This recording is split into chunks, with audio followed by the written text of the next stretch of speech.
मरतबा, 5 मरतबा, 6 मरतबा, यानी 5 साल में 5 मरतबा भी आपने आबिदुर रहमान साहब को नहीं देखा।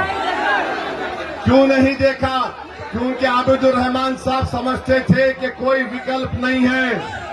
मजबूरी की हालत में यहाँ की विधानसभा की जनता हमको वोट डालेगी, मगर हम भाई हट जाओ ना, तुम हमारा प्रोग्राम खराब करने आए क्या तुम है? अरे हमको देखने आए, तुम अपना कैमरा लगा रहे तो बात है। तो आबिदुर रहमान साहब ये समझ रहे थे कि विकल्प नहीं था। अब विकल्प क्या है? उस पार्टी का नाम क्या है? विकल्प का नाम मजलिस-ए-इत्तेहादुल मुस्लिमीन है। अब मजलिस आई है, यहां से मंजूर आलम साहब एक ताकतवर उम्मीदवार है। हम आपसे वादा कर रहे हैं, अगर आप मंजूर आलम साहब को कामयाब करते हैं इंशाअल्लाह, और मंजूर आलम साहब खातिर खा काम नहीं करेंगे, अगर वो काम नहीं करेंगे तो वैसी दोबारा इस विधानसभा को नहीं आएगा वोट मांगने के लिए।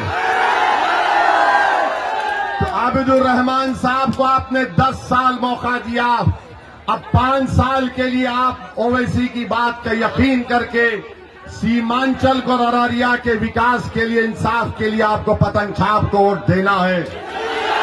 मेरे भाई, यहाँ पर पुल बनना है, रोड बनना है, स्कूल का इंतजाम होना है, किसानों के खरीदी का सेंटर इंशाअल्लाह यहाँ पर हम कायम करवाएंगे अररिया और किशनगंज में।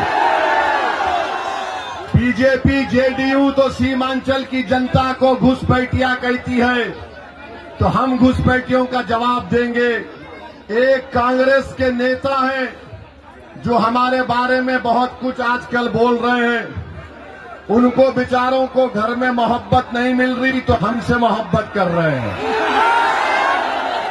उन्होंने कहा कि ओवैसी मेरे अंगना में तुम्हारा क्या काम है? तुम्हारे बाप का अंगना है सीमांचल? अरे सुन, जब हमारे और सबके अब्बा बाबा आदम जब जन्नत से दुनिया में कदम रखे तो वो भारत में कदम रखे, ही हमारे अब्बा की सरजमीन है। हमारे अंगना में, अरे मेरा अंगना है सीमांचल, मैं जब तक जिंदा रहूंगा जय सीमांचल का नारा लगाऊंगा। और फिर बोलते हैं कि इसमें ये बहरूपिया है। अच्छा, मैं बहरूपिया हूं, इसका कोई जमीन नहीं है, पगार नहीं है, कोई जात नहीं है। एक बात याद रखो, मेरा नाम मेरे बुजुर्गों ने असदुद्दीन रखा। असदुद्दीन के माने क्या होते? अल्लाह के दीन का शेर। और तेरा नाम टप्पू पप्पू है, और फिर तू नहीं जानता कि असद हैदर कर्रार की निस्बत से भी है, तो बहरूपिया तो असद नहीं हो सकता। मैं अपनी आवाज उठाता हूं, और फिर जहां इनका सवाल के जमीन और पगार नहीं है, अरे तेरे को जमीन और पगार मुझसे पूछने वाले, ये पूरा सीमांचल मेरा है, बता तेरा क्या है? ये पूरा सीमांचल मेरा है। 8 साल के बच्चे से लेकर 80 साल का बूढ़ा, हमारी मां और बहनें मुझे देखकर बोलती है पतंग छाप जिंदाबाद, पतंग छाप जिंदाबाद। और ये साहब मुझसे पूछते हैं मेरी जात क्या है? मेरी जात मेरा दीन है। सुन, मेरी जात मेरा दीन है, मेरी शनाख्त भारतीय है। अब बोल तू क्या जवाब देगा? याद रख, मेरी जबान का मुकाबला तुम क्या, तुम्हारे पार्टी का लीडर भी नहीं कर सकता। आप हमसे सवाल कर रहे हैं, हम यहां पर क्यों आए? यहां पर सीमांचल में इंसाफ के लिए आए। और जो लोग मजलिस-ए-इत्तेहादुल मुस्लिमीन पर तनकीद करते हैं, मेरे अजीज दोस्तों और बुजुर्गों, मैं आपसे अपील कर रहा हूं कि बदलाव लाना पड़ेगा, बदलाव लाना पड़ेगा। और आप जानते हैं यहां के बीजेपी के एमपी ने भी क्या कहा था सीमांचल के बारे में। सीमांचल में रहना है तो ये करना पड़ेगा। सुनो बीजेपी के सांसद साहब, अपने घर में बैठकर बोलना, सीमांचल की जनता चाहे हिंदू मुसलमान दलित हो, गयूर जनता है, वो तुम्हारे इन दिल फरेब बातों को यकीन करने वाली नहीं है। और वो डरने और डराने का वक्त चले गया। मैं बताता हूं, यहां पर बीजेपी को आपने देख लिया, जेडीयू को देख लिया, अब आपके सामने मंजलिस है।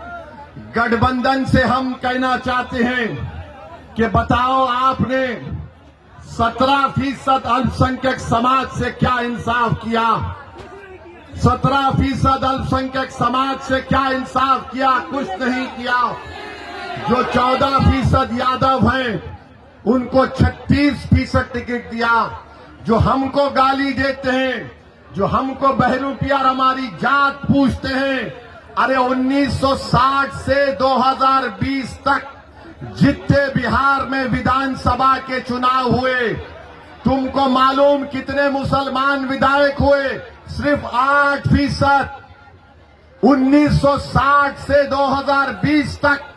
तो जो हमसे हमारी जात पूछ रहे हैं, बताओ तुमने कितनों को कामयाब किया? अगर बैकवर्ड क्लास को लेंगे तो उनके करीब 40% कामयाब हुए। अगर फॉरवर्ड क्लास को लेंगे तो उनके करीब 40% के कामयाब हुए। आज आप मंजलिस पर उंगली उठाते हैं। मेरे भाई, मंजलिस से दुश्मनी इसीलिए है कि हर समाज और हर समुदाय की सियासी लीडरशिप हो सकती है, मगर अगर किसी की नहीं हो सकती, वो आपकी लीडरशिप नहीं हो सकती है। क्यों? क्योंकि वो चाहते हैं कि हम इनकी गुलामी करें। वो चाहते हैं कि हम इनके नेताओं के आगे दरी को बिछाएं। मंजलिस ये कह रही है कि दरी हम नहीं बिछाएंगे, तुम बिछाओगे। नेता हम बन के दिखाएंगे तुमको इंशाअल्लाह। तो ये लड़ाई नेता बनने की है। हमारे जाने के बाद कोई आकर शैतान का एजेंट बोलेगा, अरे वो आबिदुर रहमान भी तो एक ही दीन का है, ये मंजूर आलम भी तो एक दीन का है। आबिदुर रहमान और मंजूर आलम में एक फर्क है। क्या है? आबिदुर रहमान अपनी जबान नहीं खोल सकता जब तक कि उसके सियासी पार्टी के आका उसको हुक्म नहीं देते। आबिदुर रहमान की जबान है, मगर उनको गूंगा बनाकर रख दिया गया है। क्या तुम भूल गए जब ट्रिपल तलाक कानून पार्लियामेंट में आया तो मौलाना जिसका इंतकाल हो गया, अल्लाह उनको जन्नत नसीब करे, उस मौलाना ने कहा कि मेरी पार्टी ने मुझे बोलने का मौका नहीं दिया था। याद है? ये मंजूर आलम होगा तो इनको इस शर्त पर टिकट दे रहे। आपके दरमियान में खड़े होकर बोल रहा हूं, जब ये पटना जाएंगे तो पटना में बैठे हुए तमाम लोग जो गूंगे अंधे बहरे हो चुके हैं, उनको बताएंगे अरारिया के इंसाफ और यहां की तकालीफ को। मैं इसकी गारंटी ले रहा हूं। आप 11 तारीख को पतंग छाप को वोट देंगे,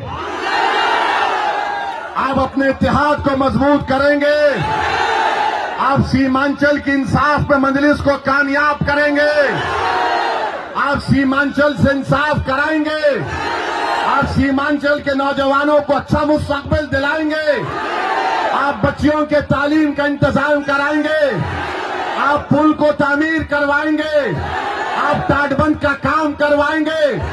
तो मंजूर आलम को 11 तारीख को पतंग छाप पर बटन दबाना पड़ेगा। जब सुबह में जाएंगे 11 तारीख को तो कलमे की उंगली उठाना और पतंग छाप दिखकर बटन दबाना, बिस्मिल्लाहिर्रहमानिर्रहीम बोल के। अल्लाह कामयाब और कामरान करेगा। तो नारा लगाइए, सीमांचल जिंदाबाद, सीमांचल जिंदाबाद, शेरशाहवादी जिंदाबाद।